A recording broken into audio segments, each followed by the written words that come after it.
Welcome back to Literary Lenses, where we journey through ideas that shaped not just literature, but how we write and how we live. So far, we have explored logic, style, and instruction with Plato, Aristotle, Cicero, and Quintilian. Today, we turn to a voice that took a very different path: Seneca, a Stoic philosopher, a statesman, a dramatist, and one of the first people in this world to say, writing must not only teach, it must move. So, who was Seneca? Lucius Annius Seneca was born in 4th BCE in Spain, like Quintilian. He became one of the most powerful voices of the Roman Empire. He was a Stoic philosopher, tutor to Emperor Nero, and author of letters, essays, and tragedies filled with moral tension, introspection, and psychological drama. Unlike Cicero and Quintilian, who focused on public persuasion, Seneca's lens actually turned inward. He wrote for the self and for the soul. Stoicism is such an important word in the history of English literature. Let's explore that philosophy a little. So, what is Seneca and Stoicism?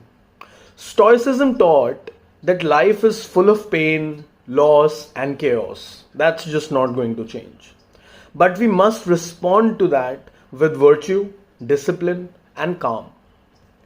Seneca's letters and essays teach us a lot of things, but let me put that down into 3 bullet points for you. Number 1, control emotion without suppressing humanity. Number 2, accept fate without surrendering action.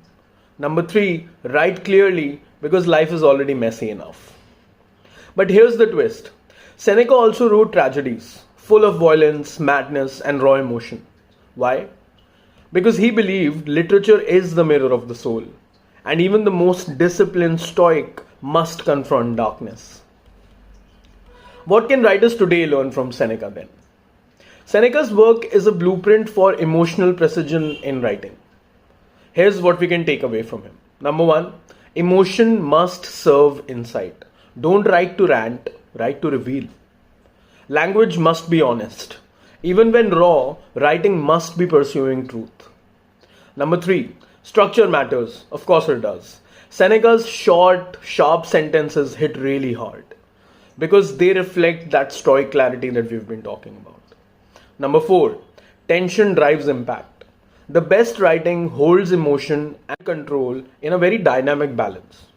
So whether you're journaling, scripting, or storytelling, Seneca reminds us writing is the way we wrestle with life and shape it into meaning.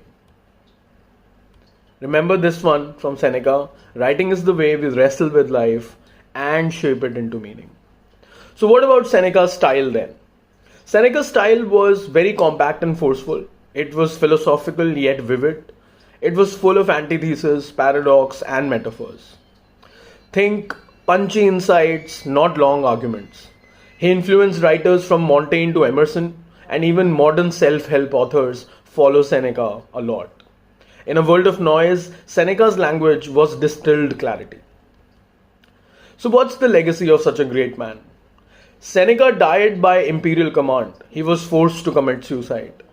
Yet his ideas have outlived empires and hundreds and hundreds and hundreds of years. He taught us that literature isn't just persuasion or performance. It's a moral and emotional technology. It helps us endure, it helps us grow, and it helps us act wisely. In the next episode of Literary Lenses, we stay in Rome with Petronius, the satirist of excess and a very different approach to language and life. Until then, write honestly, live wisely, and let every sentence hold its weight. This is Literary Lenses. We'll see you next time.